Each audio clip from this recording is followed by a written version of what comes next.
रब्बिल आलमीन वस्सलातु वस्सलामु अला रसूलिल करीम अम्मा बाद फ़अऊज़ु बिल्लाहि मिनश शैतानिर रजीम बिस्मिल्लाहिर रहमानिर रहीम। अज़ीज़ान गिरामी क़दर अस्सलामु अलैकुम व रहमतुल्लाहि व बरकातुहू। हज़रत काब बिन मालिक और उनके दो साथियों हज़रत मरारा और हलाल बिन उमैया जो ग़ज़वे तबूक में ना जा सके, उनकी दास्ताने गम का तज़किरा चल रहा था। पिछले क्लिप में यहाँ तक हम पहुँचे थे कि जब उन्होंने हज़रत कतादा जो उनके चचाज़ाद भाई थे उनके घर में दाखिल हुए, दीवार फलांद कर तो सलाम किया, पूछा कि क्या अल्लाह और उसका रसूल मुझसे नाराज़ हैं। तो चौथी मरतबा आपने जवाब दिया अल्लाह व रसूल आलम। 3 मरतबा जवाब ना दिया भी अल्लाह और रसूल बेहतर जानते हैं। हज़रत काब रज़ी अल्लाह तआला अन्हु फरमाते हैं, उस वक्त मेरी आँखों से आंसू टपकने लगे, आंसुओं की झड़ी लग गई। मैं वापस आ गया। फिर इसी हालत में मदीना के बाज़ार में चल रहा था कि अचानक शाम के एक नबती शख्स जो शाम से इशियाए खुर्दनी लेकर इन्हें बेचने के लिए मदीना तैयबा तशरीफ़ लाया हुआ था, वो कह रहा था कि तुम में से कौन है जो मुझे काब बिन मालिक का पता बताए। इतने में फरमाते मैं वहाँ पहुँच गया, लोग मेरी तरफ इशारा करके उसको बता रहे थे कि ये काब बिन मालिक है, जिसको तुम तलाश कर रहे हो ना, ये हैं। इशारे से, जो कि रसूल करीम सल्लल्लाहु अलैहि वसल्लम ने बात करने से मना जो किया था। वो आदमी मेरे पास आया और गस्सान के बादशाह का एक ख़त लेकर जो आया था वो मुझे दिया।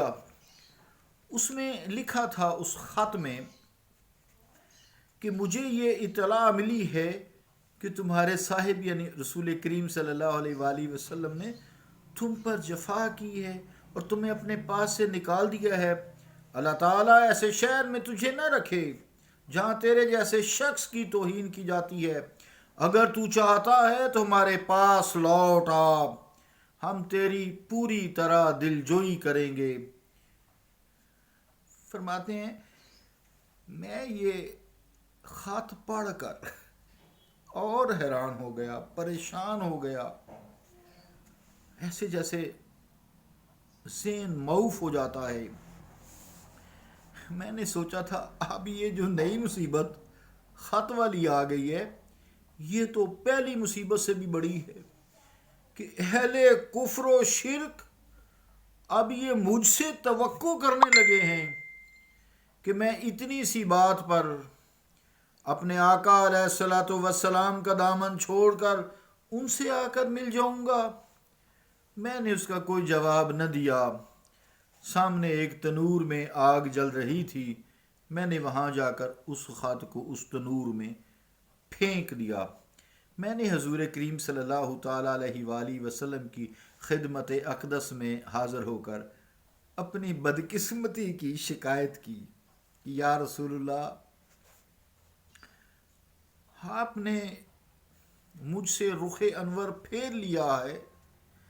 अब मेरी ये हालत हो गई है कि अहले शिरक मुझे अपने दाम में फंसा रहे हैं, वो मुझे अपनी तरफ राग़िब करने की कोशिश कर रहे हैं। काब फरमाते हैं कि पहली 50 रातों के बाद मज़ीद 40 रातें 40 नाइट्स वो गुज़र गईं। क्या देखता हूँ कि अल्लाह ताला का रसूल सल्लल्लाहु अलैहि वसल्लम का कासिद मेरी तरफ आ रहा है। ये कासिद खज़ीमा बिन साबित रज़ी अल्लाह तआला अन्हु थे और ये हजूर अलैहिस्सलातु वस्सलाम का पैगाम लेकर हज़रत मरारा और हलाल के पास भी गए थे। हज़रत का फरमाते हैं कि कासिद ने आकर मुझे पैगाम दिया कि रसूलुल्लाह सल्लल्लाहु अलैहि वसल्लम तुम्हें हुक्म देते हैं कि तुम अपनी बीवी से अलग रहो। میں نے پوچھا کیا حضور علیہ الصلوۃ والسلام نے اسے طلاق دینے کا حکم دیا ہے؟ اب میں کیا کروں؟ انہوں نے کہا حضور علیہ الصلوۃ والسلام نے طلاق دینے کا حکم نہیں دیا، صرف ان سے کنارہ کش ہو جاؤ، دور رہو، یہ حکم ہے، بس طلاق دینے کا حکم نہیں ہے، اور اس کے قریب جانے سے منع فرمایا ہے۔ یہی پیغام حضور علیہ الصلوۃ والسلام نے میرے ان دو ساتھیوں کی طرف بھی بھیجا۔ میں نے اپنی بیوی کو بلایا اور اسے کہا تم اپنے میکے چلی جاؤ، تم اپنے میکے چلی جاؤ اور وہیں ان کے پاس رہو، یہاں تک کہ اللہ رب العالمین اس کا رسول میرے بارے میں کوئی فیصلہ صادر فرمائیں۔ حضرت کعب کہتے ہیں کہ حلال بن امیہ کی زوجہ خولہ بنت عاصم بارگاہ رسالت میں حاضر ہوئی اور عرض کی یا رسول اللہ، میرا خاوند حلال بن امیہ بہت بوڑھا ہے، اس کے پاس کوئی خادم بھی نہیں ہے، اس کی بینائی بھی کمزور ہو گئی ہے، کیا حضور اس بات کو ناپسند کرتے ہیں کہ میں ان کی خدمت کروں؟ فرمایا نہیں، البتہ اسے تم اپنے نزدیک آنے کی اجازت نہ دینا۔ اس نے عرض کی انہ واللہ ما بہی حرکاتن، یا رسول اللہ صلی اللہ علیہ وآلہ وسلم، خدا کی قسم اس دن سے جب سے حضور علیہ الصلوۃ والسلام نے اس سے نگاہ پھیر لی ہے اس نے رونا شروع کیا ہے اور آج تک زارو قطار رو رہا ہے، اسے تو کسی اور چیز کا ہوش ہی نہیں۔ اس یعنی گرامی اس واقعہ کو انشاءاللہ کل پورا کریں گے۔ وما علینا الا البلاغ۔